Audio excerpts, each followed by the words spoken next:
Israël. Le prochain bateau est bientôt prêt à partir.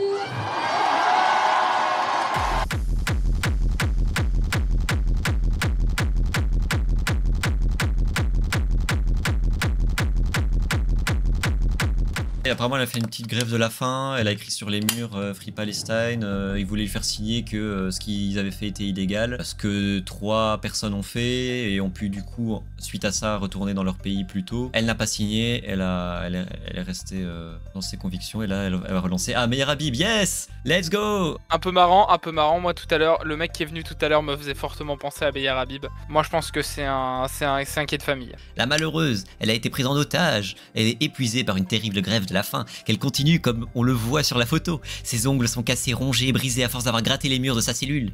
Okay. Clownesque. Ah, c'est terrifiant. Bah... Meilleur quand il Habib. Oh, merci Ken.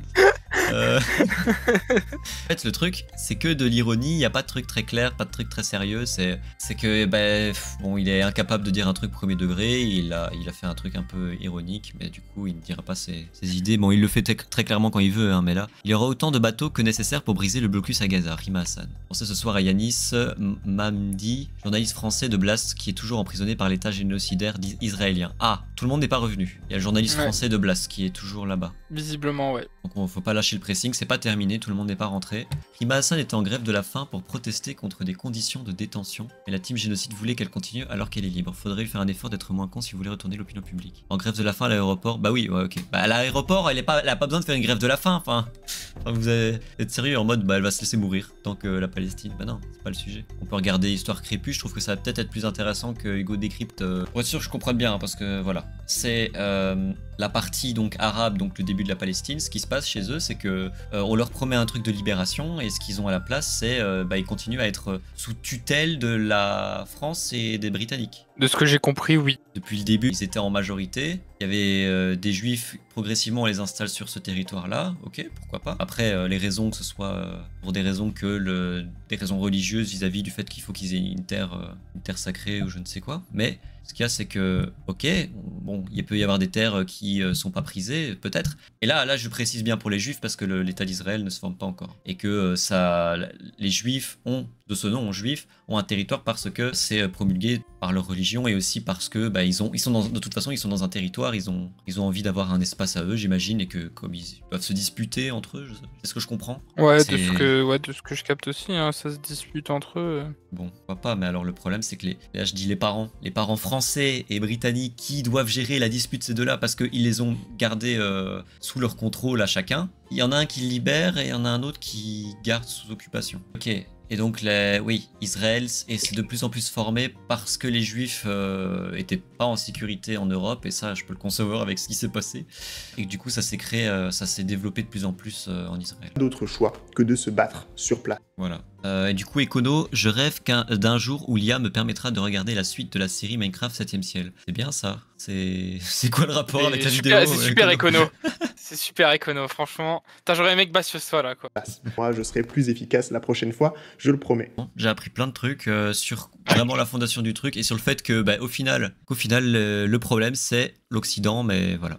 Du coup, ça a jamais permis à ce qu'il puisse y avoir une entente et il suffit qu'il y en ait un qui ait le pouvoir sur l'autre pour que ça évolue de pire en pire.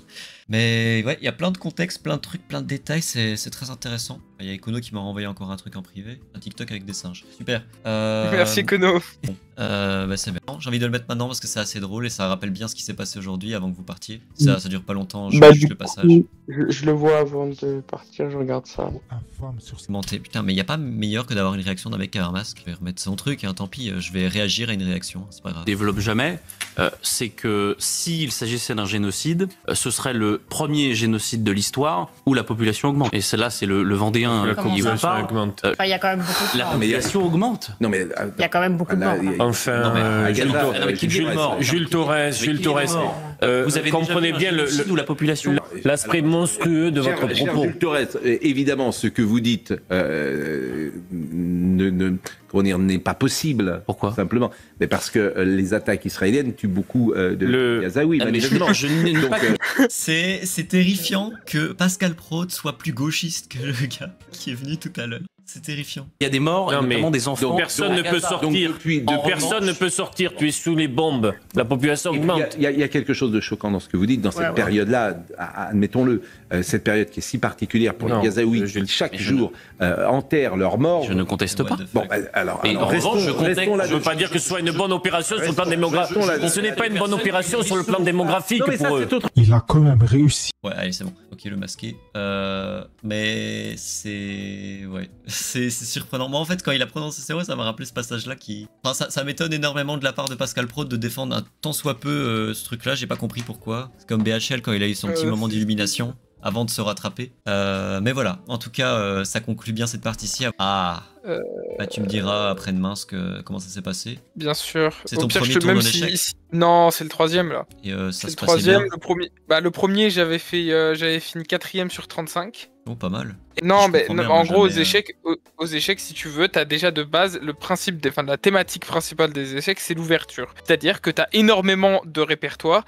Par exemple, quelqu'un qui va jouer, genre, je sais pas moi, pion E4, à titre de comparaison, un grand maître, genre quelqu'un qui est grand maître dans la vie de tous les jours, pas qui est payé, mais qui est sportif, qui est reconnu, etc. Par exemple, t'as Julien Song, qui est un youtubeur qui est grand maître. Et bien lui, il va tourner autour des 2300 Elo. Tu peux être grand maître à partir de 2000, 2100 Elo, tu commences à être grand maître. C'est vraiment déjà le meilleur niveau, la meilleure grade, la meilleure cotation que tu peux avoir aux échecs, si on compte pas le Elo.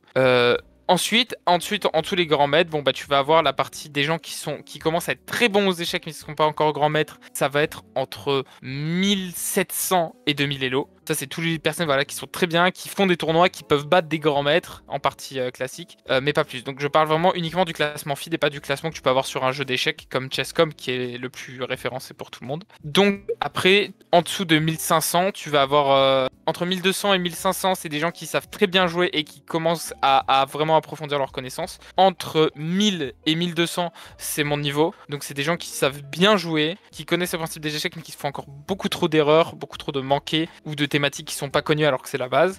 Ensuite, en dessous des 1000, tu vas avoir entre 700 et 1000, tu commences à capter quelque chose de échecs, tu commences à comprendre qu'il y a des ouvertures à faire, mais bon, t'es pas encore très bon. Entre 500 et 700, t'es débutant, juste tu sais jouer, tu sais bouger tes pièces, mais il y a encore trop de grosses erreurs qui sont pas pardonnables. En dessous de 500, je sais pas moi, mettons de 200 à 500, bon bah t'as appris les bases des échecs et tu sais jouer une ouverture. Enfin même pas, tu sais jouer quelques coups logiques. Et après en dessous de 200, t'es vraiment un grand débutant quoi. Tu connais rien au jeu, t'es dans l'apprentissage. Ouais, je vois. Bon. Donc voilà. J'ai Donc joué moi, aux tu dames. sais, voilà. Ouais, les dames. Ouais, tout le monde dit ça parce que ça se joue sur le même plateau, mais c'est pas du tout. Ah non, c'est pas du tout. En fait, les dames, c'est. La stratégie, elle est complètement nulle parce que c'est vraiment des mouvements qui sont complètement. Enfin, ouais, voilà. C'est le même dames, mouvement. Bon, voilà. Ça se compare pas. Y a pas vraiment de réflexion en amont. C'est plus sur le moment. Tu vas réfléchir. Tu vas. Oh tiens, là ça fonctionne. Allez hop, tac, et puis voilà. Mais c'est tout. T'as pas de préparation. T'as pas d'apprentissage. Y a rien. Ouais, y a trop d'éléments dans les échecs. Ça. Bah, on pourrait faire un truc où tu sais de m'apprendre les échecs, hein, ça c'est une idée qui peut être faite. Oh, ça pourrait être très drôle. Ouais. Oh là, c'est trop drôle, galère à faire les échecs, nanana. Et en même temps, les gens pourraient apprendre, car on fait ça, je donne un peu la leçon, quoi. Voilà. Puis s'il y a des jeux multi, je sais pas ce qu'il y a. Après, bon, jeux multi, je pense que c'est un peu à éviter. Oui, bon, ouais, voilà, on peut faire Among Us, mais franchement, à part ça, les jeux multi, on peut éviter, genre LOL, Valo et tout. Non, c'est pas trop l'intérêt de faire ça en stream. Non, ça, mais genre, par exemple, tu vois, un soir, je sais pas, je lance Dark Souls 3 New Run politique où on fait un personnage qui se munit essentiellement d'armes qu'on considère de gauche. Genre une épée, c'est clairement de droite, désolé. Genre on fait un truc, ce concept un peu autiste de classer les objets en fonction de leur politique. Un marteau. Ouais, après, on n'est pas obligé dans le jeu vidéo de forcément s'accaparer les idées politiques. Moi, on peut faire un live, on joue à Dark Souls et c'est très bien comme ça. Hein. Ouais, voilà, non mais tu vois, ça peut y avoir des concepts un peu marrants sur les jeux. Ouais.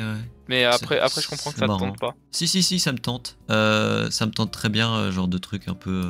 Surtout que je crois que ça doit pas être un jeu qui coûte très cher, hein, vu le truc. Non, je crois que ça coûte 1€. Mais au pire, je te le paye, je te l'offre. Oh my god, non, mais t'inquiète. Non, c'est gratuit. Ah, c'est gratuit? Bon, bah. Ouais. Non, mais let's go, ça me va. Non, mais c'est le genre de jeu qui me tente. Moi, les trucs Dark Souls, LOL, ça, je suis moins. Après, je serais bien tenté d'un jour faire un Dark Souls. Bon, je l'achèterai pas pour juste une partie, mais de tester et de me ridiculiser devant tout le monde, ça peut être. Ou du LOL et tout. Bah, le but n'est pas d'être ridicule, mais ça peut être marrant. Ah mais c'est une catastrophe. Je pourrais pas les dos. Mais j'ai déjà testé un peu Dark Souls avec Bastien. J'ai pas fini le premier boss. Mais en même temps, il paraît qu'il est difficile. Je sais pas, moi je l'avais trouvé horriblement facile. Dans le c'est Dark Souls 3, hein. C'est dans le voilà, moi j'ai pas le niveau. Mais tu t'en souviens pas? Je l'avais fait avec toi. Enfin, je l'avais fait. J'étais sur le serveur, on était en voc et j'étais en stream et on en parlait. Je me rappelle bien, j'en avais parlé. Il y avait Bastien et tout. C'était la seule zone que je connaissais du jeu. Bah voilà. Et tu te souviens pas le boss que je l'avais fait en 2 essais? Bah c'est très bien.